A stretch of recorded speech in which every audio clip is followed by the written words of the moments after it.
Seja bem-vindo à 13ª parte da nossa série sobre a obra De Quive, de Thomas Hobbes. Nesta aula, nós terminaremos de comentar algumas passagens selecionadas do capítulo 13 da obra. Na aula passada, nós também tratamos do capítulo 13 e nós vimos que Hobbes considera a liberdade inocente como essencial à felicidade dos cidadãos. Ele também considera que algum grau de liberdade, então, é compatível com a vida em sociedade, né? Obviamente, para viver em sociedade, nós não precisamos abdicar absolutamente do nosso direito natural, da nossa liberdade. Ou seja, nós não precisamos aceitar que tudo aquilo que nós faremos na vida, nós faremos em conformidade com comandos expressos pelo soberano. Isso tornaria a nossa existência miserável, uma existência que nem sequer valeria a pena. Hobbes também nos diz, inclusive, que a sobrevivência que nós buscamos na vida em sociedade civil, não é simplesmente uma subsistência do nosso organismo, a satisfação das nossas necessidades fisiológicas mais básicas. É uma vida que precisa ter uma certa qualidade e para isso é preciso que tenhamos algum grau satisfatório de liberdade. Ele também estabeleceu uma conexão entre a nossa liberdade e a previsibilidade das sanções administradas pelo Estado, ou seja, as sanções precisam ser aplicadas em conformidade com regras. E na aula de hoje nós veremos exatamente algumas passagens em que Hobbes continua falando sobre essa relação das punições prescritas nas regras e o raciocínio prático dos agentes. Então nós começamos a aula de hoje pela seguinte passagem. Deliberação é simplesmente pesar as vantagens e desvantagens da ação que estamos considerando, como em uma escala, isso é interessante, né?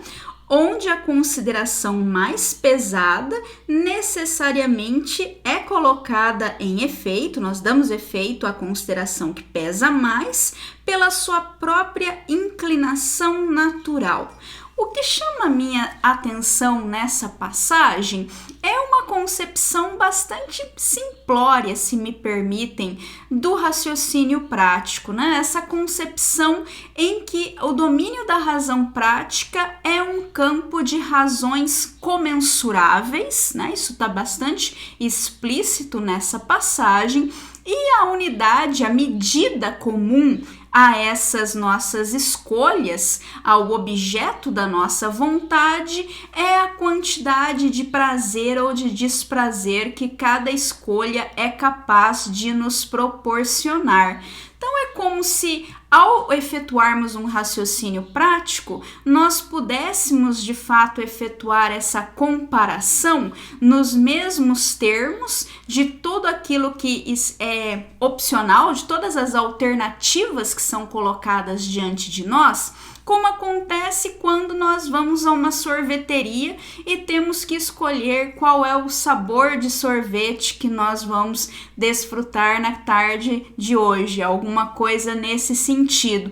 Quer dizer, todas as escolhas que nós fazemos na vida, no final das contas, são equivalentes a uma escolha entre dois sabores de sorvete, e nesse caso, sim, me parece que você está comparando algo que de fato pertence a uma mesma escala de valores e você está simplesmente pensando qual dos sabores disponíveis vai te proporcionar mais de um prazer que é essencialmente do mesmo tipo. Mas isso não significa que a escolha entre sair para tomar sorvete ou ficar em casa estudando possa se dar nos mesmos termos, que você possa então agir da mesma forma quando você delibera entre essas duas opções. E parece que para Hobbes essa seria a consequência do que ele está dizendo aqui, né? Se nós temos essa concepção hobbesiana do que é deliberar, do que é formarmos um raciocínio prático, quer dizer, considerarmos quais são as nossas razões para agirmos, para tomarmos uma certa decisão, parece que tudo que Hobbes tem a nos dizer é que nós consideramos então a quantidade de prazer representada por cada uma das alternativas, a quantidade de dor, por sua vez previsível no caso, e aí nós colocamos tudo isso em uma balança e nós podemos simplesmente descobrir o que é que pesa mais, e aquilo que pesa mais é aquilo que nos inclina naturalmente à escolha. Então nós damos efeito àquilo que prevalece nessa balança do prazer e da dor. Eu realmente não acredito, não acho isso convincente, não acho que as decisões humanas sejam tomadas dessa forma. Acredito que se a gente pensar um pouquinho sobre como nós mesmos fazemos as nossas escolhas no nosso dia a dia, raramente, só na sorveteria mesmo, em ambientes assim, é que nós pensamos o que nos daria mais prazer e nós podemos considerar que esse prazer seria de um mesmo tipo, portanto, seriam escolhas comensuráveis. Nas decisões que nós tomamos normalmente na nossa vida, nós temos em vista critérios completamente diferentes, né? Estudar e sair para tomar sorvete são coisas tão diferentes que não dá para dizer que nós poderíamos simplesmente colocar essas duas escolhas numa mesma escala, determinando qual delas é que marca mais pontos, digamos assim, nessa escala, né? Por que não é assim? Porque mesmo que você pense, olha, estudar hoje não vai me proporcionar o mesmo tipo de prazer que sair para tomar sorvete. Mas mesmo assim eu vou estudar, porque então estudando eu posso ganhar mais dinheiro e no futuro eu vou poder tomar sorvete em muito mais ocasiões, eu vou poder escolher sorvetes de melhor qualidade. Então eu ainda estou colocando aqui sim esses objetos da minha vontade, possíveis objetos da minha vontade, numa mesma escala de dor e de prazer quando eu tomo a minha decisão. Me parece que não é assim que se passa. Alguma vez na sua vida, diante de uma decisão do tipo: qual a carreira que eu vou escolher, que curso eu farei na faculdade, né? Vou me inscrever para o vestibular em quê? Ou então leio ou não leio esse livro? Será que você realmente ficou pensando na quantidade de prazer e você conseguiria antecipar simplesmente o prazer que você sentiria em cada um desses cursos de ação, e então por esse motivo você naturalmente tomou a decisão que te levaria ao encontro do maior prazer ou que te faria evitar a maior dor? Eu acredito que nós não raciocinemos dessa forma. Geralmente, quando nós pensamos, por exemplo, em que livro nós vamos ler, nós não ficamos pensando o que nós vamos sentir ao longo da leitura, se isso será realmente uma leitura prazerosa. Nós pensamos, por exemplo, no tipo de vivência até que esse livro pode nos proporcionar na nossa imaginação, o quão rico é esse livro, enfim, o tipo de história que ele apresenta, né? O tipo de reflexão que ele pode provocar em nós, e esse tipo de coisa me parece que nós não perseguimos pelo prazer no mesmo sentido em que a gente escolhe um sorvete de pistache porque nós acreditamos que o pistache vai nos trazer uma sensação de prazer naquele momento. É claro que toda vez que nós fazemos uma determinada escolha, levamos a efeito uma ação de forma bem-sucedida, nós temos uma boa sensação que podemos chamar de prazer, mas isso é muito mais um efeito colateral que às vezes nós acabamos nem sentindo, né? Um efeito que tem uma relação, me parece,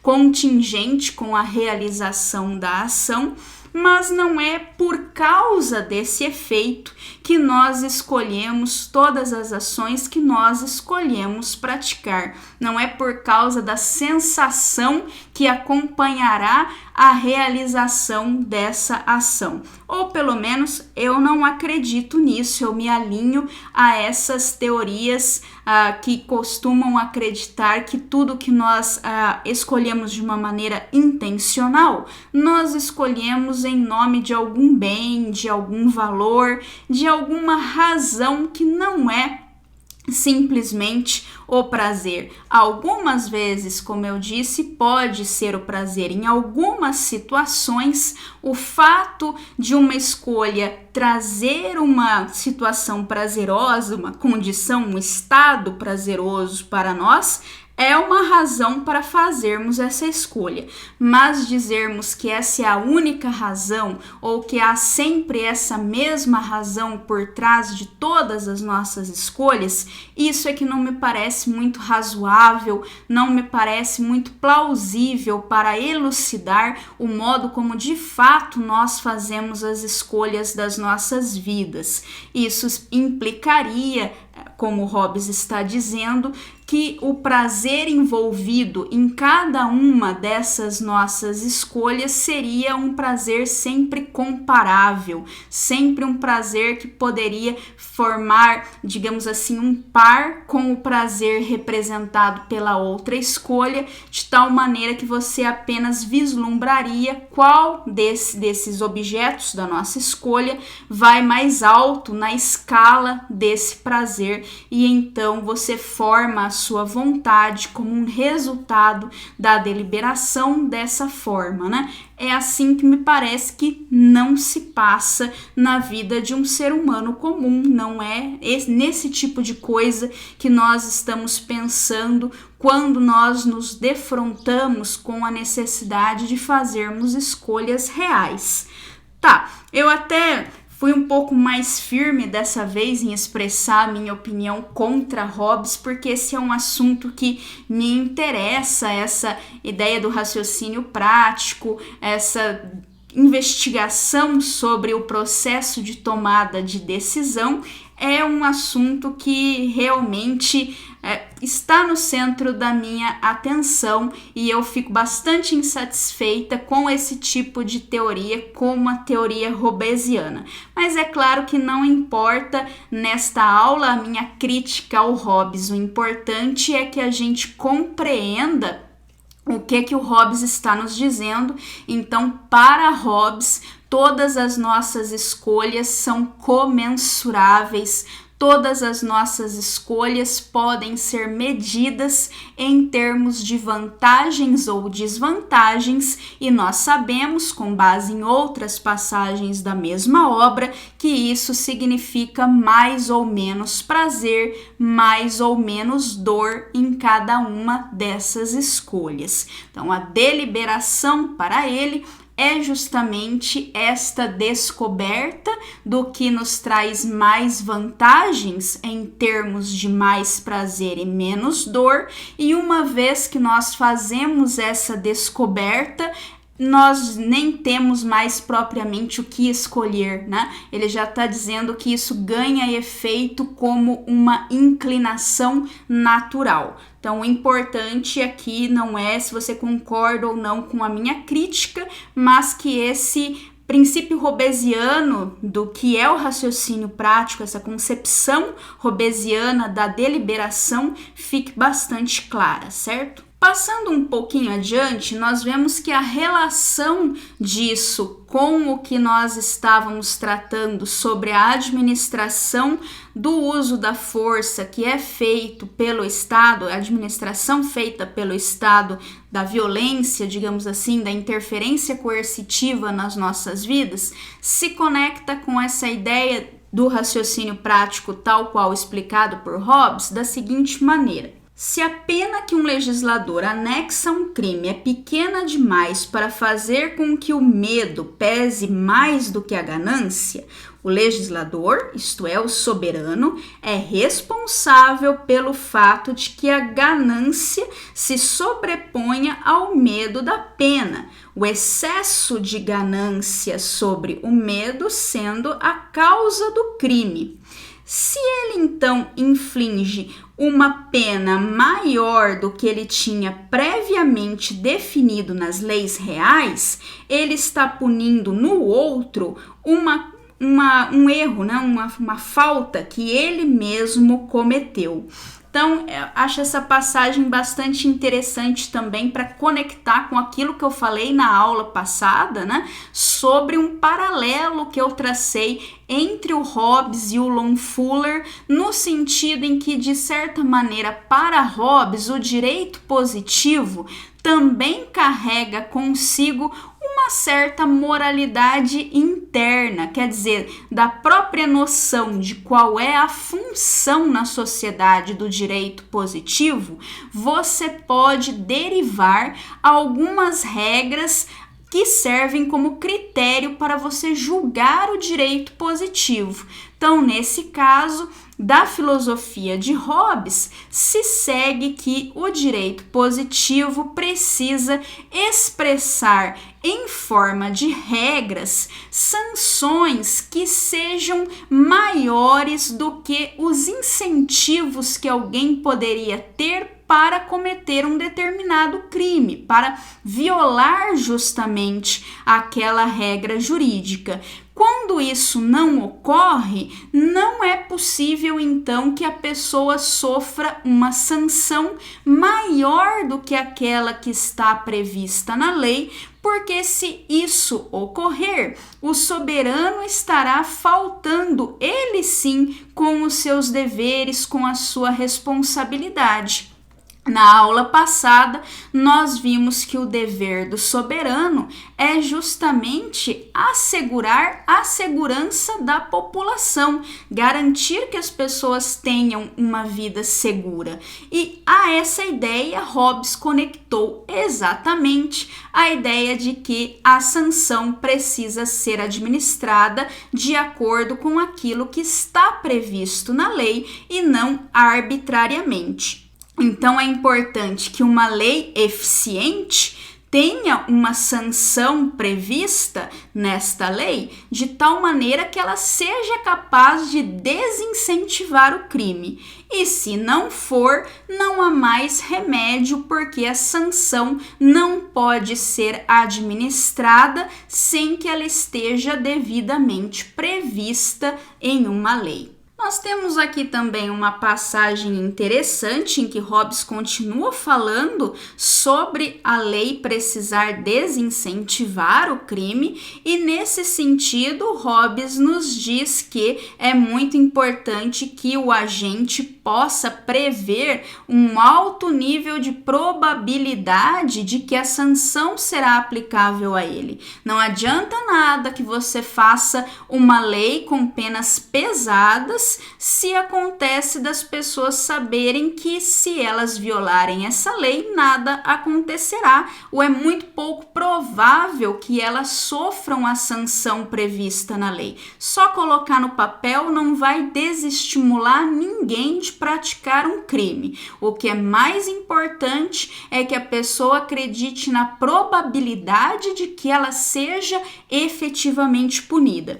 Isso, inclusive, me parece estar de acordo com pesquisas empíricas realizadas sobre esse assunto. Então, achei interessante mostrar essa observação aqui feita pelo Hobbes. Agora, passando adiante, eu gostaria de apresentar algumas passagens em que o Hobbes está falando sobre a igualdade nesse capítulo, inclusive algumas passagens que já estavam um pouco mais atrás no capítulo, né? Eu pulei para que a gente tivesse uma unidade aqui na apresentação, no fio condutor das ideias desse capítulo, mas agora eu também gostaria de apresentar essas passagens em que Hobbes comenta algumas coisas relativamente à igualdade que me parecem interessantes. Então vejamos essa passagem. A passagem começa com Hobbes dizendo que o cidadão costuma culpar o governo pela sua pobreza, mesmo quando essa pobreza resulta da sua própria extravagância. Mas ele também reconhece que, às vezes, essa reclamação está justificada, quer dizer, às vezes o cidadão tem razão em reclamar do governo, e isso é o caso, sobretudo, quando o ônus da sociedade está distribuído de uma maneira desigual, né? Então, isso significa para ele que esse ônus ele pode ser leve se ele fosse compartilhado por todos, mas ele acaba se tornando pesado e até intolerável mesmo quando o resto da população não está arcando com a sua própria parte, né? Então, ele diz que não é tanto o ônus que serve de objeto de reclamação, o ônus em si, mas o fato desse ônus não estar sendo distribuído de maneira igual. Então ele termina essa passagem dizendo que é do interesse da paz em sociedade que se remova essa reclamação bem justificada, né? É um dever mesmo do soberano, então, já que os deveres do soberano estão relacionados à paz, assegurar que o ônus público seja igualmente distribuído. Quando isso não acontece, as pessoas acabam ficando ressentidas daqueles que são isentos dos impostos, e é isso que perturba a paz, né? E por isso significa uma falta do soberano. Então, achei interessante também trazer essa passagem para que a gente pudesse comentar, porque ela mostra mais uma vez que para Hobbes o Estado não está acima da crítica e que mesmo a igualdade pode ser um ponto para fazermos a crítica ao Estado. Nós devemos nos lembrar também que no estado de natureza nós somos todos iguais para Hobbes. É justamente a sociedade civil, o advento da sociedade civil, que cria a desigualdade, que faz com que de fato existam os mais fortes. E se isso significa que algumas pessoas se destacam com relação às outras, porque elas receberam uma proteção fiscal, uma isenção fiscal que outras pessoas não receberam, isso não é nada incomum, não é nada exótico para os nossos ouvidos, né? Então, o que nós teremos como um resultado é uma sociedade que é de fato desigual e desigual de uma maneira injusta, uma sociedade que incita reclamações justificadas dessa desigualdade, né? E isso perturba a paz da sociedade, consequentemente, é uma falta do soberano para com os seus deveres. Na sequência, nós temos uma passagem em que Hobbes diz que desde que as contribuições do cidadão para a comunidade são apenas o preço que eles pagam para comprar a paz, é lógico que aqueles que desfrutam igualmente da paz devam pagar porções iguais, contribuindo com dinheiro ou com serviço para a sociedade. Só que essa passagem deve ser lida com cautela, tendo em vista o que virá logo na sequência. Só a partir desta passagem você poderia acreditar que Hobbes está, então, defendendo que todos paguem a mesma quantia, que não possa existir, por exemplo, uma tabela progressiva do imposto de renda. Todo mundo teria que pagar simplesmente a mesma quantidade de impostos, mas esse não é o caso, como nós podemos observar logo na sequência. Veja que Hobbes diz que igualdade aqui não significa igualdade monetária, igualitária, mas justamente a igualdade do ônus, né? Ou seja, ele tem que ser proporcional entre os benefícios e o ônus. Tem que haver uma proporcionalidade entre aquilo que você recebe de benefício da sociedade e o ônus da sociedade com que você arca. Pois ele diz, embora todos os homens desfrutem igualmente da paz, os benefícios da paz não são iguais para todos, ou seja, a sociedade civil trará a desigualdade. E aí ele diz, inclusive, que algumas pessoas vão adquirir mais propriedade, algumas pessoas vão adquirir menos. Lembrando que no estado de natureza ninguém tinha propriedade. E, da mesma forma, alguns vão consumir mais e outros vão consumir menos. Então, eu acho bem interessante a gente encerrar essa aula de hoje notando que o Hobbes, então, está atento ao fato que o Estado precisa ter esse cuidado com a desigualdade que ele criará a partir da sua existência, uma vez que ele torna possível a propriedade privada, coisa que não existia no estado de natureza. Então, se a condição civil torna possível o acúmulo de propriedade privada, mesmo que esse acúmulo seja algo que resulta da diferente indústria de uma pessoa, do fato de uma pessoa se destacar pela sua indústria, isso não significa, então, que todo mundo deva arcar com o mesmo ônus, já que existe essa divisão de benefícios gerada pela sociedade civil. A sociedade civil, então, torna possível que as pessoas se beneficiem, mas elas se beneficiarão em graus diferentes, e isso significa que elas precisam também ser tributadas de uma maneira diferente, porque se o benefício não será distribuído igualmente, o ônus da vida em sociedade tampouco pode ser distribuído igualmente. Então essas eram as passagens que eu queria mostrar para vocês do capítulo 13. Agora nós ainda teremos mais 2 ou 3 aulas sobre o capítulo 14 e aí nós encerraremos essa série. Então obrigada por terem assistido esta aula e até a próxima, eu volto em breve. Tchau, tchau!